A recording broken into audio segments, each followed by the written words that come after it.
Good morning student. आजच्या पिरियडमध्ये आपण नाउनचे नंबर कसे बनवायचे हे बघणार आहोत. मग नंबर म्हणजे काय तर वचन. वचन हा शब्द तुम्ही ऐकलेला आहे. कोणत्या कशात ऐकलेला आहे तुम्ही? एक वचन आणि अनेक वचन. एक वचनला म्हणतो आपण सिंग्युलर आणि सिंग्युलर नंबर, आणि अनेक वचनला काय म्हणतो? Plural number. बरोबर आहे. मग हे नाउनचे आपल्याला सिंग्युलर आणि प्लुरल कसं बनवायचं हे आपल्याला पाहावं लागेल. जसं आपण कॉमन नाउन जर दिलं असेल आणि समजा जर आपण म्हटलं की अ बॉय किंवा अ बुक, म्हणजे त्याच्यातून आपल्याला अचा अर्थ आपण एक असा घेतो, म्हणजे एक मुलगा किंवा एक पुस्तक असा अर्थ घेतो. म्हणजेच आपल्याला काय म्हणता येईल की ज्या नाउनपासून आपल्याला एकाचा बोध होतो त्याला आपण काय म्हणतो? Singular number. तर ज्या नाउनमधून आपल्याला दोन किंवा त्यापेक्षा अधिक नाउनचा बोध होतो त्याला आपण काय म्हणतो? Plural number. बरोबर आहे. पण हे सिंग्युलर आणि प्लुरल हे कसं बनवायचं, कसं बनतं, याच्या आधी आपल्याला कोणत्या नाउनची आपण सिंग्युलर आणि प्लुरल बनवू शकतो हे पाहायचं आहे. जसं काउंटेबल जर नाउन असेल, मग आता काउंटेबल म्हणजे काय की जे नाउन आपण 1, 2, 3 अशा संख्येने मोजू शकतो. जसं तुम्ही असं म्हणू शकता 1 बुक, बरोबर आहे, 1 पेन किंवा 1 डिश. म्हणजे याच्यातून तुम्हाला आपल्याला एकेका वस्तूचा उल्लेख होऊ शकतो. जसं 2 पेन म्हणू शकतो, 3 पेन म्हणू शकतो. दिले जर नाउन असेल, असे जर पेन ठेवले असेल तर तुम्ही हे मोजू शकता, काउंट करू शकता. म्हणजे जे आपण 1, 2, 3 अशा संख्येने मोजतो त्याला काय म्हणतात? Countable noun. आणि जे काउंटेबल नाउन आहे त्याचेच आपण प्लुरल्स बनवू शकतो, त्याचेच आपण नंबर्स बनवू शकतो. बरोबर आहे. पण जे नाउन आपण मोजू शकत नाही, 1, 2, 3 अशा संख्येने आपण मोजू शकत नाही, मग ते कोणते आहे? समजा जर तुम्ही दुकानात गेला, दुकानदाराला जर म्हटलं की मला 1 शुगर दे किंवा 1 मिल्क दे, तर त्या पद्धतीने तो देऊ शकेल का तुम्हाला? नाही. म्हणजे आपण शुगर, मिल्क, थोडक्यात आपण असं म्हणू शकतो की मटेरियल नाउन, ॲब्स्ट्रॅक्ट नाउन हे आपण 1, 2, 3 असं मोजू शकत नाही संख्येने. त्याच्यामुळे जनरली त्याचे प्लुरल्स हे होतच नाही. बरोबर आहे. मग कॉमन नाउनचे आपण काय करतो? प्लुरल्स तयार करतो. म्हणजेच थोडक्यात काय की जे काउंटेबल आहे, म्हणजेच 1, 2, 3 अशा संख्येने मोजू शकतो, त्याचे आपण प्लुरल्स किंवा नंबर्स बनवू शकतो. आणि जे अनकाउंटेबल आहे, म्हणजे जे आपण 1, 2, 3 अशा संख्येने मोजू शकत नाही, त्या नाउनचे आपण नंबर बनवत नाही.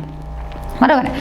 मग हे आधी सिंग्युलर नंबर आणि प्लुरल नंबर हे आधी याचे डेफिनेशन पाहू, कशाला म्हणतात ते पाहू, आणि मग ते कसे बनवायचे ते बघू. जसं बघा, आता इथे लिहिलं आहे मी, नंबर 2 प्रकारचे असतात. कोणते आहे? एक आहे सिंग्युलर नंबर, त्यालाच काय म्हणतो आपण? एकवचन. आणि दुसरा कोणता आहे? प्लुरल. म्हणजे सिंग्युलरचे असेल तर त्याचे आपण प्लुरल्स बनवू शकतो. म्हणजेच काय आहे प्लुरल? म्हणजेच अनेक वचन. बरोबर आहे. मग आता सिंग्युलर नंबर पाहू आपण कशाला म्हणतात. तर पहा काय म्हटलंय, when we speak about 1 thing. काय म्हटलंय? जेव्हा आपण कशाविषयी बोलतो? 1 थिंग, एका गोष्टीविषयी बोलतो. The noun is called singular. तेव्हा त्याला काय म्हणतात? Singular noun. आता याचं मराठीत लिहून घेऊ. काय म्हणू शकतो आपण की जेव्हा आपण एका गोष्टीविषयी बोलतो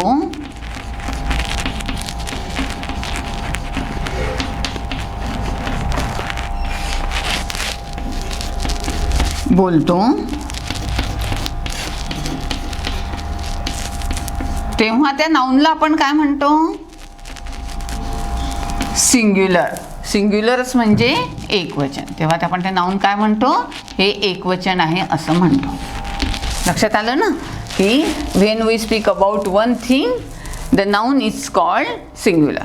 म्हणजे जेव्हा आपण एका गोष्टीविषयी बोलतो तेव्हा त्या नाउनला काय म्हणतो आपण? सिंग्युलर, म्हणजेच एकवचन. बरोबर आहे. मग या शब्दातच आपल्या लक्षात येतं की त्यामध्ये एकवचन म्हणजे काय की त्याच्यात एकाच गोष्टींचा उल्लेख केलेला आहे. जसं आता आपण त्याचे एक्झाम्पल देऊ शकतो. जसं बघा, अ बॉय, मी तुम्हाला सांगितलं अ म्हणजे एक, एक मुलगा. किंवा आपण म्हणू शकतो अ पेन म्हणजे एक पेन.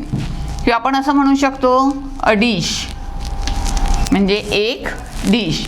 किंवा आपण असं म्हणू शकतो अ स्टोरी. बरोबर आहे ना, म्हणजे एक गोष्ट.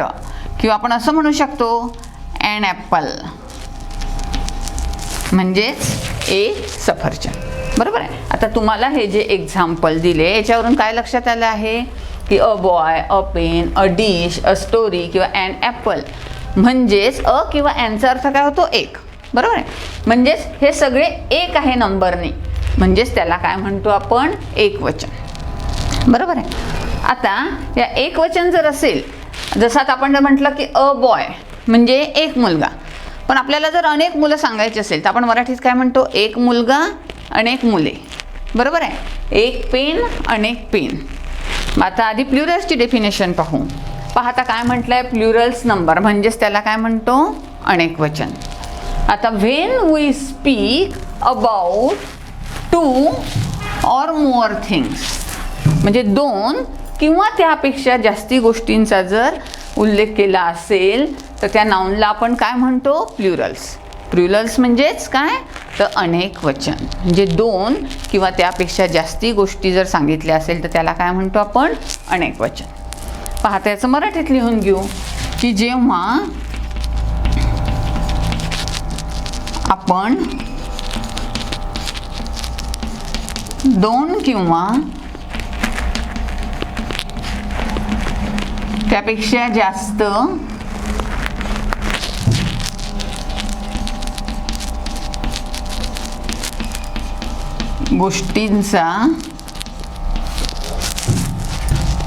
गोष्टीविषयी बोलतो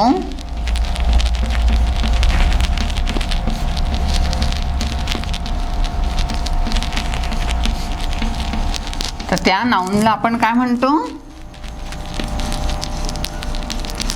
आपण अनेक वचन म्हणजेच काय म्हणतात प्लुरल. लक्षात आलं ना. मग दोन किंवा त्यापेक्षा जर जास्ती वस्तूचा बोध होत असेल तर त्याला काय म्हणतात अनेक वचन.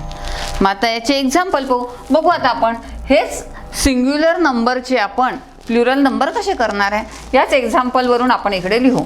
पहा आता तुम्हाला इथे मी लिहून दिलं आहे अ बॉय. मग आपल्याला अनेक मुलं लिहायचं आहे तर आपण काय लिहू शकतो इथे प्लुरल्स त्याचं काय होते बॉईज.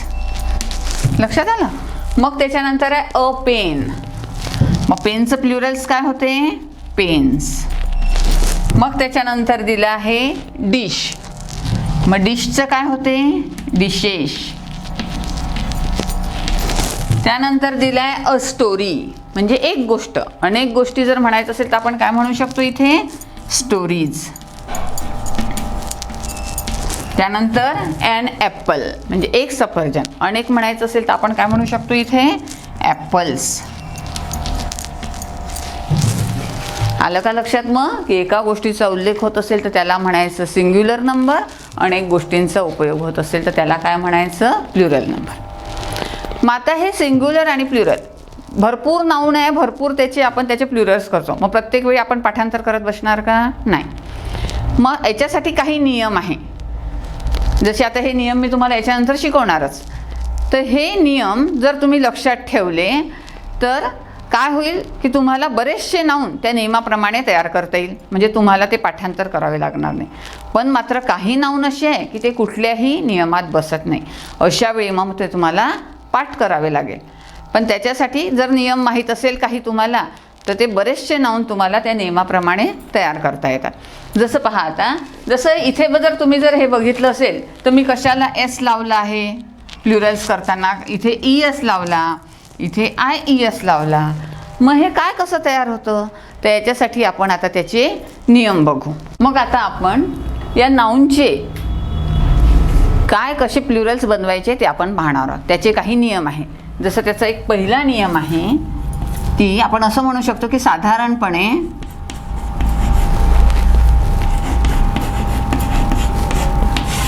इंग्रजीत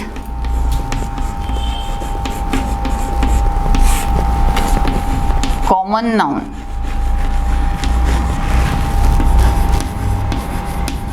आता कॉमन नाउन म्हणजे काय? सामान्य नाम. आता जनरली तुम्ही हेच शब्द लक्षात ठेवायचे, कारण पुढे पुढे जसं तुम्ही ग्रामर शिकाल तर हे शब्द तुमच्या उच्चारामध्ये येईल, वाचण्यात येईल. त्याच्यामुळे मग कॉमन नाउन म्हणजे काय? तर सामान्य नाम. बरोबर आहे, तुम्ही शिकलेली आहे कॉमन नाउन, प्रॉपर नाउन वगैरे. तर हे नावं तुम्ही आता लक्षात ठेवायचे. काय म्हटलंय मी? साधारणपणे इंग्रजीत कॉमन नाउनला एस प्रत्यय लावून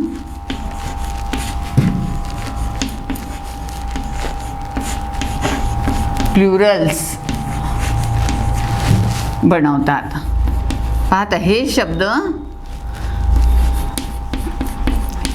हे जे आहे कॉमन नाउन, प्लुरल्स, हे शब्द मी आता असेच लिहिणार, कारण जेणेकरून ते तुमच्या लक्षात राहिले पाहिजे. कळलं? मग आता काय म्हटलं आहे की साधारणपणे इंग्रजीत कॉमन नाउनला एस प्रत्यय लावून त्याचे प्लुरल्स बनवतात. जसं आता एक्झाम्पलमध्ये आपण घेऊ. फॉर द एक्झाम्पल, जसं आपण असं म्हणू शकतो की पेन, काय लिहू त्याचं? पेन्स. बरोबर आहे. किंवा बॉय, बॉयचं काय होईल? बॉईज. किंवा आपण असं म्हणू शकतो बुक, बुकला काय होईल? बुक्स. बरोबर आहे. किंवा आपण टेबल, काय होईल याचं? टेबल्स. पाहता या प्रत्येक याला तुम्हाला जर हे प्लुरल्स, हे आहे सिंग्युलर आणि हे आहे प्लुरल, याचे जेव्हा आपण प्लुरल बनवले तेव्हा प्रत्येकाला आपण इथे काय लावलेलं आहे? एस लावलेला आहे. पहा, जसा इथे एस लावला आहे, इथे एस लावले आहे, इथे इथे. म्हणजेच इंग्रजीमध्ये बहुतेक असे नाऊन आहे कॉमन नाऊनमध्ये की त्याला आपण एस लावून त्याचे प्लुरल्स बनवतो. बरोबर आहे, लक्षात आलं? आता दुसरा याचा नियम पाहू आपण. दुसरा असा आहे की जर कॉमन नाऊनच्या शेवटी वाय येत असेल व त्यापूर्वी कॉन्सोनंट, कॉन्सोनंटला काय म्हणतो आपण मराठीत? व्यंजन. आता तुम्ही शिकले स्वर, व्यंजन. स्वरला काय म्हणतात? वोवेल्स. कॉन्सोनंट म्हणजे व्यंजन. कॉन्सोनंट येत असेल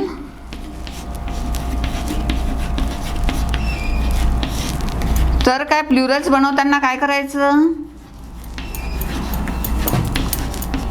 प्लुरल्स बनवताना जो वाय दिलेला असतो शेवटी तो वाय काढून टाकायचा. वाय काढून त्या जागी काय करायचं? IES लावावा. पाहता काय म्हटलंय? जर कॉमन नाऊनच्या शेवटी वाय येत असेल व त्यापूर्वी कॉन्सोनंट्स. आता तुम्हाला वोवेल्स आणि कॉन्सोनंट्स माहीत असणं आवश्यक आहे. वोवेल्स कोणते?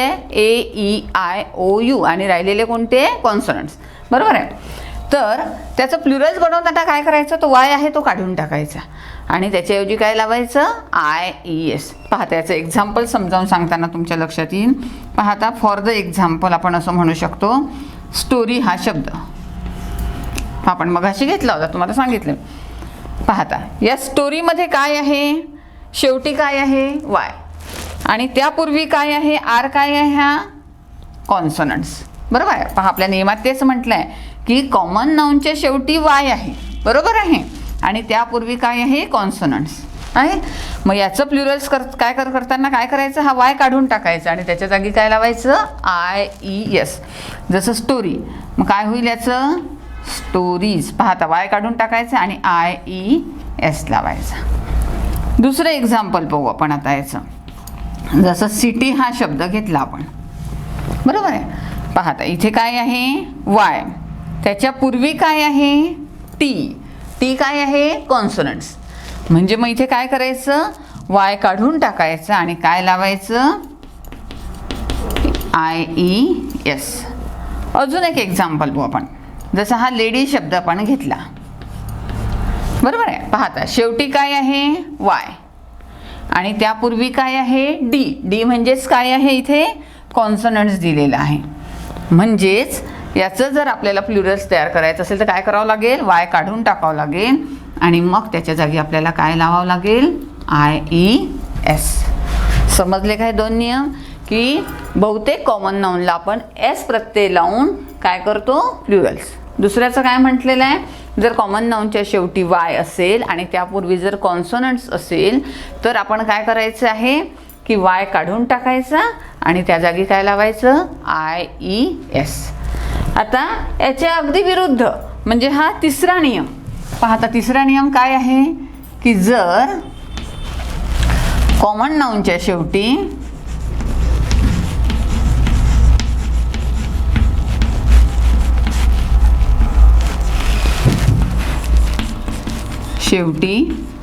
वाय असेल व त्यापूर्वी स्वर व त्यापूर्वी वोवेल्स. मग वोवेल्स कोणते आहे वोवेल्सला काय म्हणतो स्वर.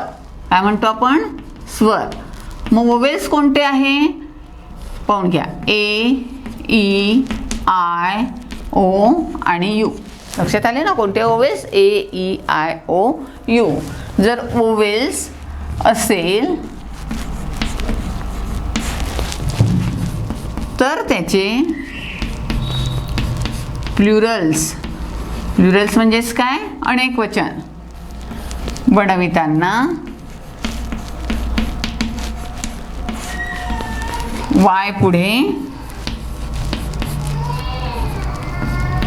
एस प्रत्यय लावावा. आता पुन्हा एकदा नियम पहा.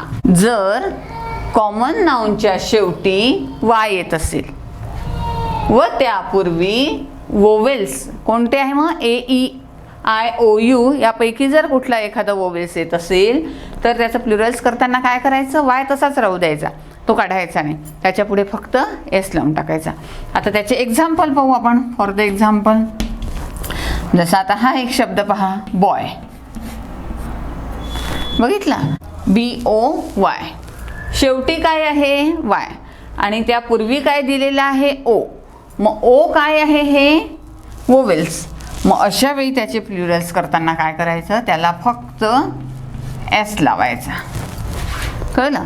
आता याचं दुसरं एक्झाम्पल पाहू आपण की हा शब्द पहा.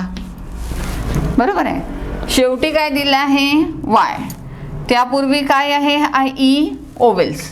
म्हणजेच मग त्याचं प्लुरल्स करताना आपण काय करणार त्याला फक्त एस लावायचा. किंवा आपण तिसरं एक्झाम्पल पाहू मंकी.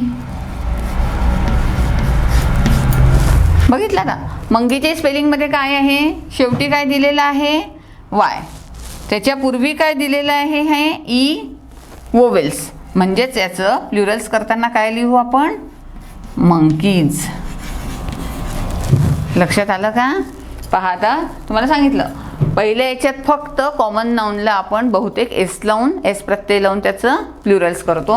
दुसऱ्या याच्यात सांगितलं की शेवटी वाय आहे पण त्याच्या आधी जर कॉन्सोनंट्स येत असेल तर मग मात्र वाय काढून टाकायचं आणि त्याला काय लावायचं IES. त्याची आपण एक्झाम्पल इथे घेतलेली आहे. बरोबर आहे.